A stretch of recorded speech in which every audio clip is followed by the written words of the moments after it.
Hello mga mare! Samahan nyo ako for my daily vlog. For today's video ay mag-grocery market nga tayo. At syempre, pag nandito ka sa US, hindi ka lang makakahanap ng lahat ng kailangan mo sa isang grocery store. So we went to two different supermarket. One is the Costco and one is the Chinese or Asian market. So una naming pinuntahan ay ang Asian market na ang pangalan ay Ranch Market. Isa sa favorite kong puntahang grocery Asian store. So bago nga yan ay chinarge muna namin yung sasakyan dito para naman full charge na siya paglabas namin galing sa grocery. Kaya gusto ko dito dahil marami silang tindang mga Filipino products. Like ganito, meron silang ampalaya. Dahil ilang buwan na din akong hindi nakakapagluto ng ampalayang gisa. Ayan, bumili na naman ako pero 2 peraso lang. Dahil 2 lang naman kaming kakain. At bumili rin ako ng pipino. 59 cents per... Ay, akala ko per pound each pala. So ito namang luya is $196. Meron kasi akong kinikrave at gustong lutuin. Itong sili nakalagay Thai chili pero parang ganun din yung chili sa atin, di ba? Hindi nga ako mag-grocery ng maraming gulay dahil laging nabubulok lang at nang hihinayang talaga ako every time na pagtingin ko sa ref ay sira na talaga siya. Paborito ko nga tong Persian cucumber na maliliit lang. Masarap siyang kainin kahit ganyan lang. Ididip mo lang sa mayo, ganon, masarap na siya. So, syempre, hindi mawawala yung favorite kong itlog na maalat. Pero Chinese brand to and Thai brand. So, madaming iba't ibang klase. Meron ding white or red. So, ganyan siya. Same na same ang lasa, pero mas masarap pa to talaga sa ating itlog na pula. At bumili din ako ng ground pork, tapos yung gagamitin kong pork para dun sa kinikrave ko. Ipapakita ko sa iyo next time. And syempre, namimiss ko ang sardinas, kaya dito ako sa Ligo. Ang mahal niya, besh. Bakit ganito kamahal to? Ganito na ba talaga kamahal sa Pilipinas yung isang Ligo? Tingnan nyo naman, $269 each. Ang dami na palang flavor ng Ligo na sardines, no? Mayroong ganitong with calamansi, mayroong with gata. Iba't ibang klase na. Natuwa talaga ako. Kaya bumili ako ng tig-iisa. Ayan, naghahanap ako ng suka kasi kailangan ko dun nga sa ingredients na lulutuin ko. Kinilaw na, basta kinilaw. Tapos ayan, naghahanap din ako ng roller coaster. Wala sila, be. Clover lang ang meron sila. Kaya grabe. 3 beses ko nang balik dito. Pero wala silang clover. Roller coaster. So, ayan nga ang atake ng dress natin for today, no? Pa-supermarket pero nakapang beach na dress and I don't care. So, ayan nga pala, kumuha rin ako ng dilis. Siyempre, paborito natin. Natutuwa ako dahil nakakita ako ng pandesal dito sa, sa may bakery and cafe na paborito kong bakery dito sa loob ng supermarket. Meron pala silang pandesal dito, kaya ayan, bumili din ako. Naghahanap din ako ng banana ketchup. Wala. Madami silang sold out na Filipino product for today dahil dyan ako ay super sad.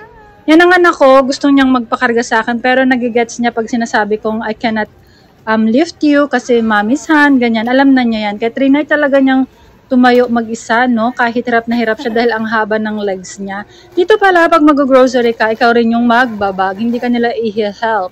Each bag ay nagkakahalaga ng 49 cents. Kaya talaga, mas mabuting may dala ka laging grocery bag. Pero every time ay lagi kong nakakalimutan ng grocery bag ko. Alam mo naman ako, si kalimutin, kaya ayan, ang dami naming bag na binili. Bumili na ako ng pansit canton, tapos coffee ko. Ayan ang saya-saya ko. Meron pa akong ulong milk tea. Ayan, pagkatapos namin dito, ayan ang total namin ay umabot ng $200. Ay pupunta naman kami ng Costco. Kasi sa Costco mabibili yung mga wholesale, like mga zip bag, mga trash bag, food container, paper towel, toilet paper towel, at kung ano-ano pang kailangan namin sa kusina ay mas magandang dun bumili sa Costco. Sobrang init na nga, alas 2 na to ng hapon nung papunta kami ng Costco, kaya tirik na tirik ang araw. At alam kong nap time na ni Lucas at buti na lang hindi talaga to nagmamaktol pag nap time na niya. As long as nasa labas kami ay happy siya. Hindi siya yung batang ayan magwawala dahil inaantok na, hindi siya ganun, no? Itatry niya talaga yung best niyang idilat yung mata niya dahil nasa labas at nasa galaan siya. Ganun. Parang si mami niya lang, basta galaan, go na go. Mana-mana yan. Pagpasok mo pala, i-check yung iyong Costco card kung Costco member ka kasi hindi ka pwede dito mag-shop kung hindi ka member. So yan, pagpasok mo, lahat ng makikita mo, my God, I'm so happy. Nakita ko lahat ng mga cameras. Ayan, tinignan ko muna sila yung bagong Insta360 X5 na. Oh my God, X3 yung sa akin. Meron ng X5. Tapos ayan, yung ibang mga pro cameras, nandyan yan lahat sila. Ang mamahal, beshi. Nakasabit na din dito yung mga pang Halloween costume kasi syempre mag-Halloween na. Pag nag-shop ka pala dito sa Costco, makikita mo mga ganito. Siya parang nasa warehouse ka ganon. Kasi nga dahil nga wholesale grocery store ito. So makikita mo dyan yung lahat ng klase ng wine. So ayan na yung mga binili namin. Everything is for kitchen. At yung aking boyfriend, ayan, nagtingin-tingin siya dyan ng mga alak. At syempre, kailangan namin ng paper towel, tissue, ayan. Kasi yung anak ko, ayan, lagi na lang, kahit konting dumi sa kamay, kuha ng paper towel, tissue. Oh my God, napaka-OC ng aking Junakis. So, ayan naman, pinag-try ko siya ng sparkling water. Kasi dito sa Costco, kung papasok ka ng gutom, lalabas kang busog dahil every corner meron silang madaming free taste mula sa drinks, food, anything, mahahanap mo yung free taste dito. Kaya kung gutom ka, ayan, madaming free taste. Tikim-tikim ka lang. Pwede namang bumalik-balik ka pag may nagustuhan ka. They don't care naman. Wala namang ganun na, oy tama na, nakaisa ka na or nakadalawa ka na. So ayan, pangalawang free taste, itong beef naman. Sobrang sarap niya pero hindi ko alam bakit ayaw ni Lucas. Hindi niya bet yung lasa. Ayaw niya talaga. So ako na lang ang kumain. Bumili din kami ng seasoned roasted chicken. Kasi favorite namin yung chicken dito. Ayan, pangatlo ng free taste ni Lucas chips. Ayan, kinain na niya kasi chips na. So ako naman, itong free taste na nakita ko ay matcha. Matcha latte. So 'di ba? Papasok kang gutom, lalabas kang busog dito. So ito lahat yung aming pinamili.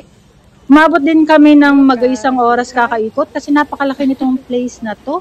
So ayan, tirik na alas 3 ng hapon. Ayan.